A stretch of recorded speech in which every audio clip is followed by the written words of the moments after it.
오늘 맨유가 정말 아스톤 빌라에게 많이 밀리는 경기력이었는데도 불구하고 승리를 거뒀습니다. 기록을 보면 많이 밀렸어요. 일단 슈팅 횟수 23개 아스톤 빌라, 맨유는 17개입니다. 그리고 유효 슈팅이 10개였어요, 아스톤 빌라가. 그런데 세이브가 오나나 골키퍼가 막아낸 게 8개입니다. 그리고 최종 수비수였던 달로가 빈 골대에 들어가는 걸 막아서 세이브가 또 달로가 한 개예요. 그러니까 오늘 아스톤 빌라는 본인들이 잘하는 걸 했어요. 이제 램지나 베일리 요 두 선수가 안쪽으로 들어오는 성향이죠. 그리고 맥긴과 와킨스가 중앙에 있다가 측면으로 빠져나가거나 아니면 맥긴이 조금 더 이제 중심이 되어주면서 맥긴이 가운데로 내려와주는. 그리고 여기에 대해서 모레노가 한 칸 올라오고요. 그럼 램지가 안으로 들어오겠죠? 살짝 3백이 됩니다. 3백이 되는데 여기서 이제 상황에 따라서는 캐시가 올라갔다 내려왔다 하면서 베일리가 안쪽으로 들어갔다 나왔다 하는 역할인데 여기서 요 4명의 선수가 계속 스위칭하거든요. 특히나 램지는 중앙 미드필더에 가까운 선수니까 이 선수가 안쪽으로 들어오면서 달로 끌고 나오면 와킨스가 측면으로 빠진다거나 아니면 베일리가 아예 그냥 반대편으로 뛸 때 순간적으로 루크슈가 끌려나가면 이때 와킨스가 반대로 뛴다거나 이 스위칭 플레이가 아스톤 빌라는 정말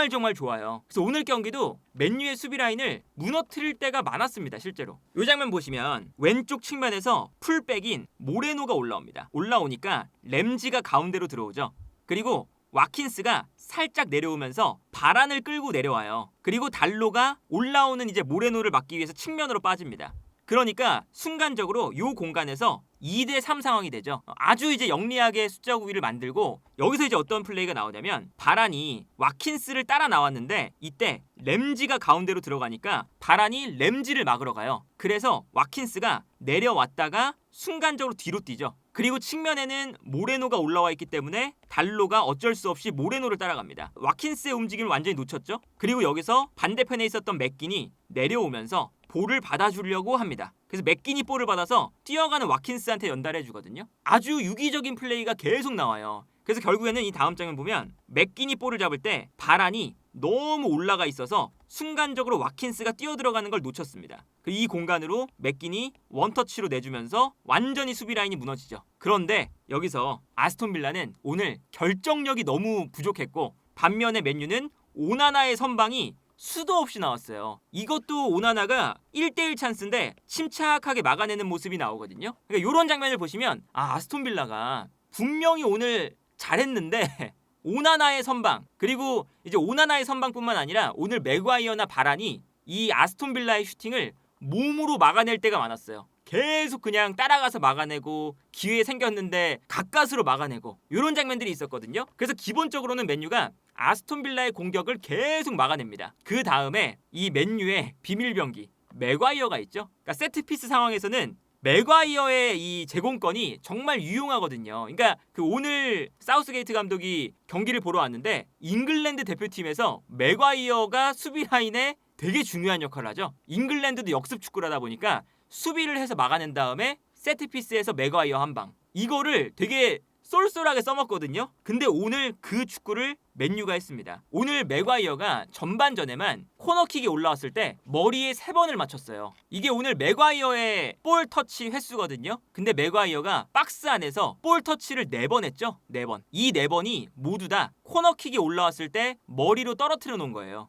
그러니까 얼마나 이 맥과이어의 머리가 압도적인지를 알 수가 있는 건데 그래서 오늘 득점이 이런 장면이 나옵니다. 별거 없습니다. 그냥 맥과이어가 멀리 움직이면서 이 공간으로 한 번에 붙여줘요. 그러면 어떤 선수랑 제공권 싸움을 하든 맥과이어가 일단 머리에 맞춥니다. 무조건 머리에 맞추고 이 머리에 맞은 볼이 떨어질 때 맨유의 선수들이 달려든다. 이건데 이게 한 번 통했죠. 맥과이어가 떨어뜨려주고 떨어뜨려주는 볼을 호일룬이 잘 받았고요. 여기서 호일룬이 득점으로 만드는 요 장면이 있었어요. 정말 말 그대로 역습, 계속 끈질긴 수비, 역습 혹은 세트피스 한 방 이거였거든요. 근데 어쨌든 이게 통했습니다. 테나 감독이 그리고 지난 시즌에도 본인의 축구를 많이 포기하고 이런 축구를 구사할 때가 있었어요. 이제 빌드업이나 이런 것들을 상대팀보다 못하겠다 싶으면 확실하게 내려앉은 다음에 세트피스 한 방이라던가 아니면 이제 뭐 역습 한 방 이런 걸로 이제 경기를 이기는 그런 장면들이 있거든요. 근데 오늘 그런 경기가 나왔고 그런데 여기에 플러스 어쨌든 테나 감독이 교체도 나쁘지 않았습니다. 후반전에 아스톤 빌라가 코너킥 상황에서 동점골을 넣었죠. 동점골을 넣은 다음에 어떤 상황이 됐냐? 동점골을 먹힌 다음에 테나가 감독이 교체를 어떻게 하냐면 일단 루크쇼가 부상 때문에 빠지고 여기 린델로프가 들어갔죠. 근데 린델로프가 오늘 요 베일리와 이제 붙었을 때 돌파를 거의 계속 허용했습니다. 그러다 보니까 테나가 감독이 여기서 맥토미니를 넣었는데 맥토미니를 래시포드를 빼고 넣었습니다. 요게 좋았죠. 래시포드가 수비의 가담을 많이 안 하다 보니까 요 린델로프가 왼쪽 라인에서 불안불안한데 수비를 많이 못 도와줬거든요. 그래서 래시포드 대신에 맥토미니를 투입했고요. 가르나초를 왼쪽으로 돌려서 수비를 좀 많이 시켰어요. 그 다음에 브루노 페르난데스를 오른쪽, 호일룬과 맥토미니를 거의 투톱에 가깝게 둡니다. 그리고 맥토미니가 상황에 따라서는 내려와서 이 왼쪽 수비를 도와주기 시작하거든요. 그래서 이 맥토미니의 투입도 수비적인 측면에서 일단 나쁘진 않았고, 그리고 이제 워낙에 아스톤 빌라의 미드필더 라인, 뭐 루이스, 카마라, 램지, 베일리, 와킨스, 맥긴, 뭐 후반전에 들어온 뭐 틸레망스부터 뭐 디아비 뭐 등등등 미드필더가 강하기 때문에 맥토미니를 넣어서 중원 싸움을 강화한 게 일단은 좋았어요. 그리고 공격할 때는 뭐 별거 없죠. 맥토미니 투톱. 맥토미니가 이번 시즌에 후반전에 들어와서 경기를 바꿔놓을 때가 많은데 바꿔놓을 때 뭐 어려운 거 없습니다. 맥토미니가 올라가서 제공권을 더해주는 거거든요. 되게 단순한데 이게 어쨌든 계속 통해요. 맥토미니를 올리고 브루노 페르난데스랑 달로가 올라옵니다. 오른쪽에서 크로스가 어쨌든 올라오죠.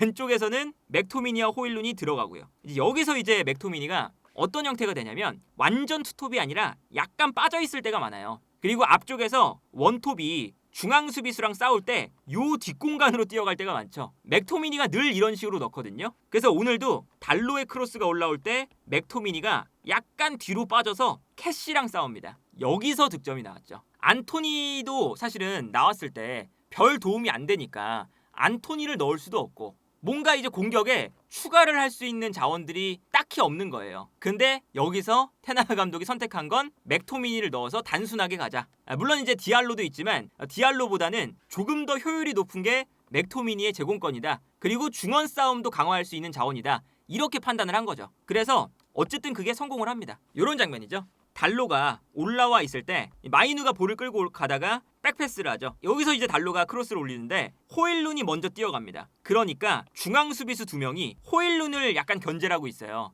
그리고 맥토미니는 아주 지능적으로 살짝 뒤로 빠집니다. 캐시랑 싸우려고. 캐시랑 싸우면 본인이 제공권을 당연히 우위로 가져갈 수가 있잖아요. 그리고 여기서 달로가 크로스를 올렸을 때 확실하게 맥토미니가 캐시랑 붙어주죠. 그리고 여기서 득점이 나오는 장면까지 나옵니다. 물론 이제 맨유가 경기력은 그렇게 마음에 안 들죠. 그리고 오늘 아주 안 좋았던 게 이거였어요. 루크쇼가 부상을 당해서 왼쪽 풀백이 아예 없었습니다. 후반전에는 오른쪽에 달로, 중앙 수비 라인에 바란과 맥과이어, 그리고 왼쪽에 린델로프였어요. 요 자리에 나올 수 있는 선수가 없어서 암라바트가 나올 수도 있고 린델로프가 나올 수도 있고 두 선수 정도가 나올 수 있었거든요. 왼쪽에. 근데 린델로프나 암라바트가 왼쪽 풀백이 아닌데 어거지로 나오는 거잖아요. 그러다 보니까 요쪽에서 사실은 위기가 많았습니다. 린델로프가 사실상 베일리와의 이 싸움에서 거의 대부분 졌고요. 아스톤 빌라가 득점을 못해서 망정이지 돌파를 계속 허용했어요.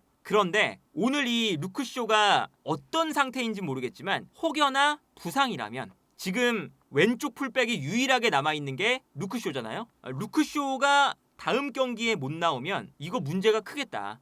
이제 완비사카가 부상에서 복귀하면 달로를 왼쪽에 두는 방법도 있습니다. 하지만 루크쇼가 있을 때랑 없을 때랑 왼쪽 라인에서의 빌드업이 크게 차이가 나거든요. 여기에 대해서 리산드로 마티네스도 없으니까 맨유는 또다시 부상자가 많다는 거, 요게 가장 큰 걸림돌이 또 될 것 같은 생각이 든다. 실제로 오늘 린델로프가 나오자마자 수비도 안 좋고 왼쪽에서 빌드업도 안 좋아졌어요.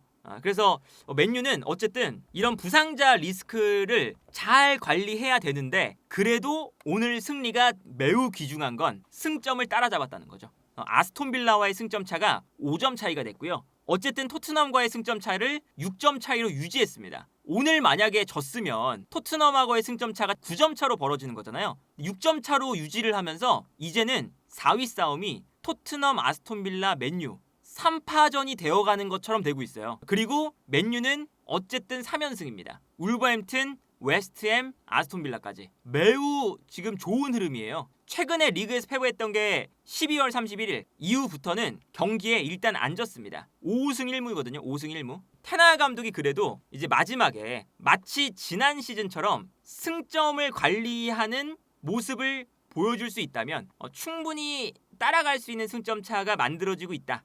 분위기도 어느 정도 좀 오기도 했고, 그리고 이게 맨유가 경기력은 안 좋지만 오히려 지난 시즌도 마찬가지였거든요. 경기력은 약간 별론데 승리를 가져오는 경기를 통해서 승점을 계속 쌓는다. 어쨌든 그걸로 계속 올라갔던 거니까 맨유 팬분들은 아마 마지막까지 지난 시즌과 같은 흐름을 좀 기대하시면 좋지 않을까. 맨유도 약간 좀비 축구처럼 죽지 않고 계속 살아나고 있어요. 계속 살아나고 있고, 그리고 어쨌든 FA컵도 아직 살아있고, 그러다 보니까 맨유가 뭐 충분히 지금 현재 흐름은 반전을 시켜놓은 건 확실하다. 특히나 호일룬의 적응, 이게 지금 맨유는 완전 호재죠. 호일룬이 오늘 득점을 하면서 최근 성적이 너무너무 좋아요.